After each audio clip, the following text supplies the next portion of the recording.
Bismillahirrahmanirrahim. Assalamualaikum warahmatullahi wabarakatuh. Alhamdulillah, kita bertemu kembali dalam tutorial online bersama saya Azwar Muin. Kali ini saya ingin membahas topik yang sebetulnya ini bukan topik yang baru, tetapi penting juga untuk kita diskusikan karena ini terkait dengan publikasi kita di dunia internasional. Baik, saya ingin fokuskan topik kita kali ini lebih kepada bagaimana mengintegrasikan ORCID yang kita punya dengan artikel atau Scopus ID yang juga kita sudah miliki. Nah, sebelumnya ada baiknya kita melihat dulu apa sih sebetulnya ORCID itu.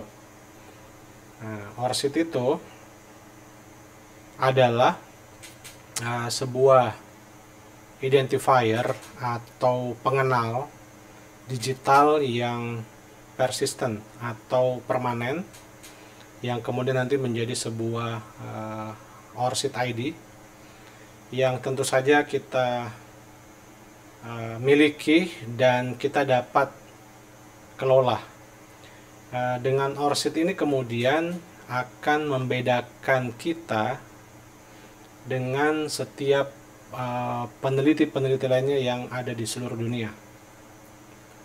Ibarat sebuah KTP lah kalau di Indonesia, maka ORCID itu menjadi pengenal peneliti kita di seluruh dunia ya, untuk yang ada di skop dunia. Dengan ORCID kita dapat mengkoneksikan ID tersebut dengan informasi-informasi profesional lainnya seperti afiliasi kita. Jadi nanti akan terlihat dengan jelas afiliasi kita dari mana. Kemudian hibah penelitian, kita dapat hibah dari mana saja. Kemudian karya-karya publikasi, ya bisa jurnal, bisa juga buku, book section, konferensi, proceeding ya. Kemudian termasuk juga peer review. Peer review itu artinya kita melakukan sebuah review terhadap artikel-artikel dari peneliti-peneliti lainnya dan juga yang lain sebagainya. Kita dapat menggunakan ID tersebut, ID ORCID tersebut untuk di-sharing, untuk membagikan berbagai informasi yang kita miliki dengan sistem yang lainnya. Ya, karena sistem ini akan terkoneksi dengan sistem-sistem lainnya. Seperti misalnya ketika kita ingin submit di berbagai jurnal di dunia internasional, itu akan meminta kita untuk memasukkan ID ORCID tersebut ya. Itu mengharuskan seperti itu. Kemudian ORCID ini juga memastikan kita itu akan mendapatkan pengakuan untuk semua kontribusi yang pernah kita lakukan. Apakah kita pernah melakukan review misalnya, kita pernah diterbitkan artikel kita ya, dan sebagainya. Dengan begitu kita akan begitu menghemat waktu kita. Kita juga akan bisa mengatasi berbagai kendala-kendala ya. Dan ini juga yang paling penting juga adalah mengurangi resiko-resiko error. Apa ya sih yang dimaksud dengan resiko error itu? Contohnya misalnya seperti adanya publikasi, adanya rekognisi yang itu sebetulnya bukan punya kita, tapi kemudian bercampur baur dengan punya orang lain. Nah, ORCID ID ini akan memastikan bahwa karya-karya tersebut, review tersebut, publikasi tersebut memang adalah punya kita, bukan punya orang lain ya. Jadi ORCID itu sangat penting sekali. Tampilan website dari ORCID seperti ini ya. ORCID Connecting Research and Researchers, artinya ORCID ini akan menghubungkan berbagai penelitian dan menghubungkan juga para peneliti-peneliti di dalamnya. Nah, ini sebagai contoh ORCID yang saya miliki.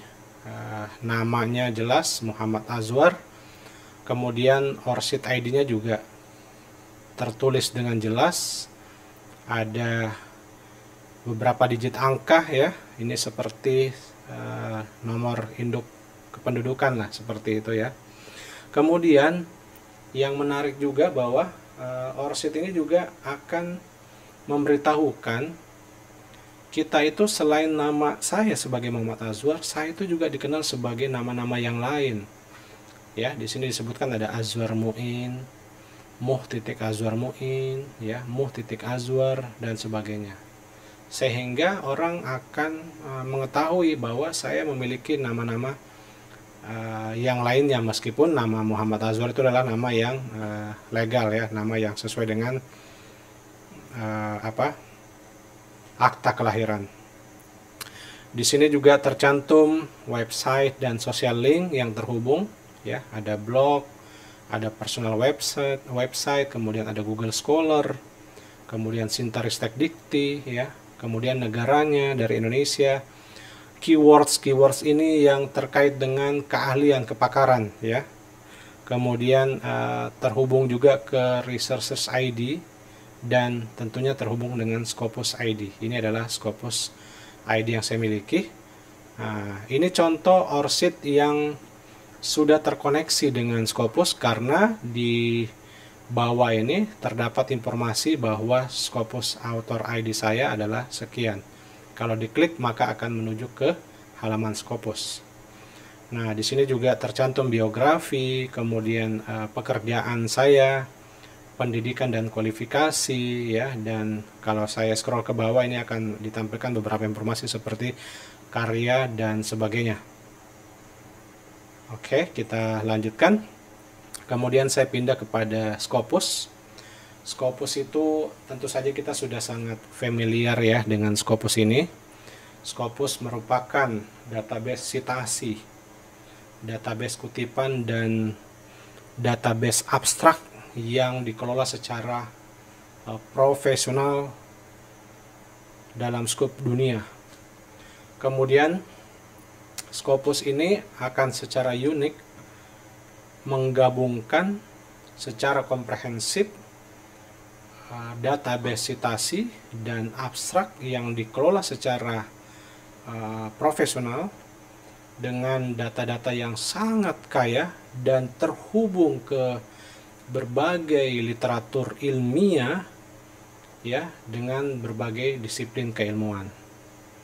Kemudian Scopus ini dengan cepat juga dapat menemukan berbagai penelitian yang otoritatif dan relevan sesuai dengan kebutuhan kita.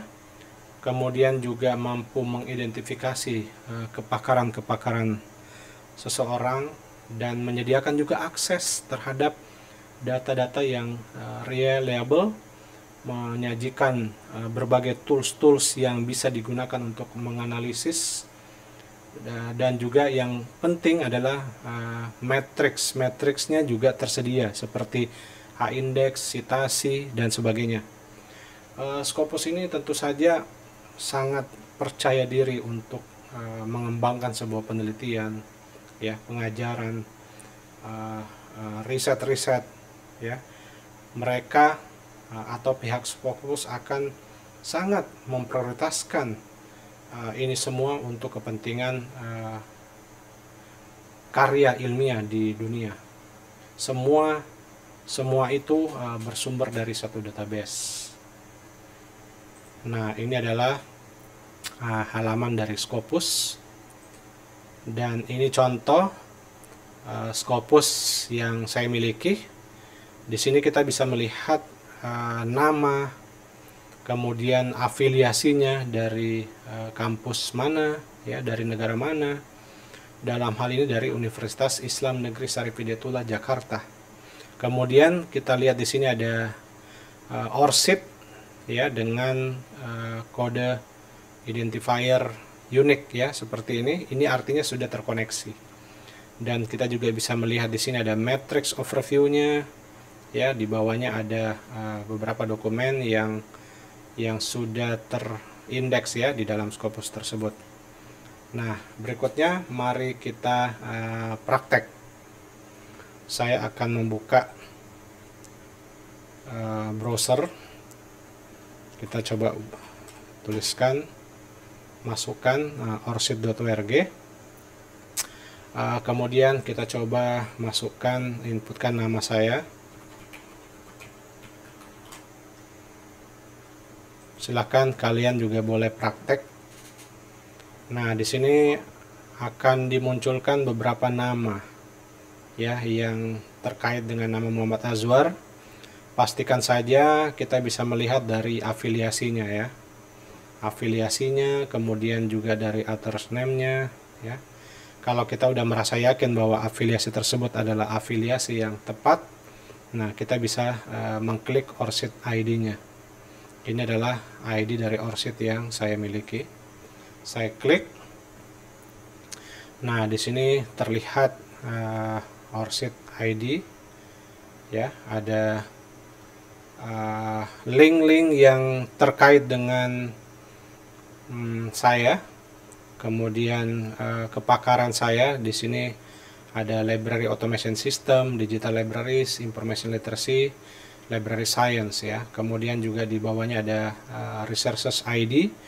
Ini kalau saya klik maka dia akan menuju ID dari resources tersebut ya. Ini terhubung ke Publons. Kemudian kalau saya klik Scopus author ID, ini akan terhubung ke Scopusnya seperti itu. Nah, inilah yang sebetulnya dimaksud dengan terkoneksi. Baik. Lalu bagaimana sih kalau belum terkoneksi? Kalau belum terkoneksi, maka di sini akan muncul koneksikan ya, koneksikan dengan ORCID ID Anda. Mungkin saya perlu memberikan contoh ya, ketika saya pertama kali membuka halaman scopus.com, kita mencoba mencari nama saya. Kemudian saya klik search. Nah, di sini ada 4 orang ya yang mengandung kata Muhammad Azwar. Kita pastikan saja afiliasi yang sesuai. Tapi saya hanya ingin memberikan contoh ya. Misalnya saja saya akan membuka nama Muhammad Hifzan Azwar ini dari Universitas Indonesia. Kalau saya klik, nah di sini kita bisa melihat beliau ini belum mengkoneksikan Scopusnya dengan ORCID ya. Ini contohnya tertulis connect to ORCID. Nah, ini contohnya. Nah, bagaimana cara kita mengkoneksikan? Nah, kali ini mungkin saya akan mencoba, meskipun contohnya mungkin bukan yang ini ya, tapi nggak apa-apa. Hanya buat keperluan mengupdate saja, tapi kurang lebih caranya sama. Nah, pertama-tama kita klik saja connect to ORCID di sini ya. Kita klik aja connect to ORCID. Kita klik. Kemudian kita pastikan masuk ke link ORCID kita. Kalau kita belum memiliki ORCID, tentu saja kita harus register terlebih dahulu, tetapi mungkin pada kesempatan yang lain nanti kita akan praktikkan juga. Kemudian kita klik sign in ya. Kemudian kita coba login. Nah, pastikan Bapak Ibu sekalian sudah memiliki ya akses untuk email dan password untuk masuk ke ORCID tersebut. Kita coba klik sign in, login, masuk. Jadi pastikan Bapak Ibu masuk ya, login ke dalam ORCID-nya. Nah, kemudian setelah itu apa yang harus kita lakukan? Kita mencoba menghubungkan karya-karya yang ada di Scopus ini, bagaimana supaya karya ini masuk ya ke dalam ORCID yang ada di sini. Nah, pada contoh kali ini mungkin saya sudah pernah memasukkannya, karena contoh di sini ada karya saya yang sudah terindeks Scopus. Ini contohnya, source-nya berasal dari Scopus Elsevier. Nah, ini sudah nyambung artinya ya, sudah nyambung. Ini juga udah nyambung, yang ini juga udah nyambung. Kalau yang ini artinya bukan atau tidak terindeks Scopus. Nah, ini yang juga nyambung. Nah, tapi baik, nggak apa-apa, saya akan coba menyambungkannya kembali. Dan ini bisa Bapak Ibu gunakan tutorial ini untuk menghubungkan Scopus dengan ORCID. Caranya, pada bagian works atau karya ini, kita klik add works, tambahkan karya-karya kita. Kemudian kita pilih search and link ya. Oke, kemudian di sini ada beberapa link-link, tentu saja link-link yang sudah punya nama ya. Lalu kita pilih Scopus Elsevier ya. Kita akan mengambil data Scopus kita. Silahkan diklik Scopus Elsevier ini. Kita tunggu beberapa saat.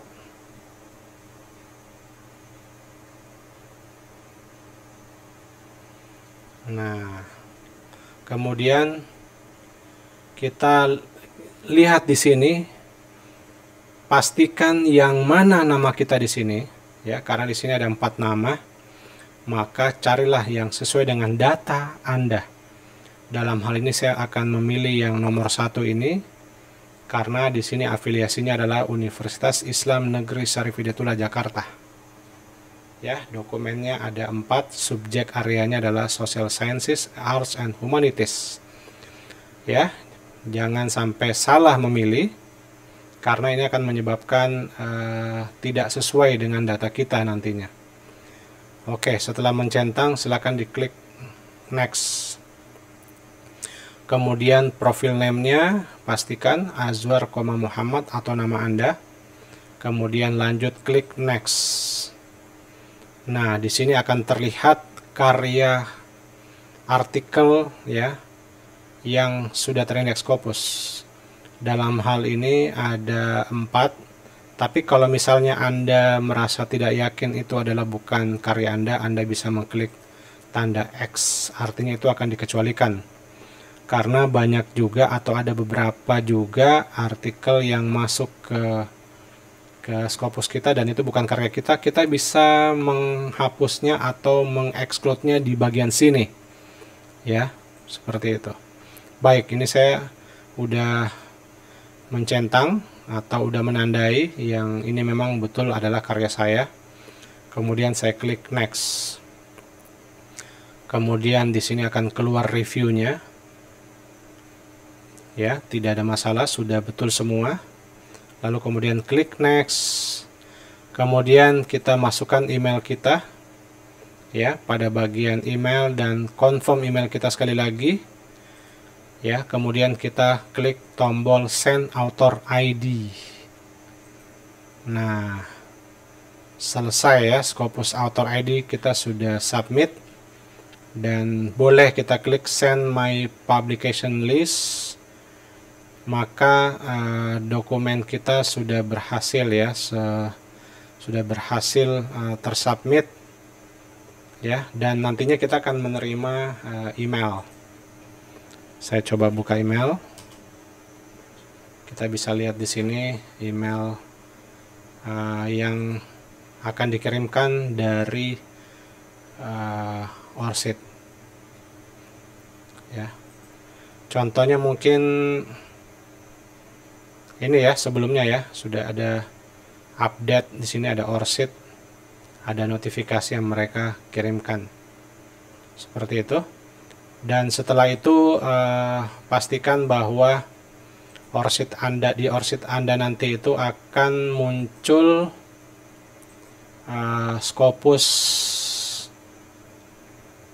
Scopus author ID-nya ya, muncul pada others ID. Kira-kira seperti itu ya.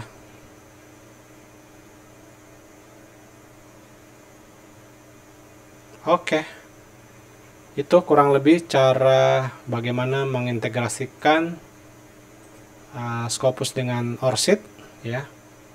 Pastikan datanya sesuai apa yang ada di ORCID dan apa ya yang ada di Scopus. Terima kasih, semoga bermanfaat.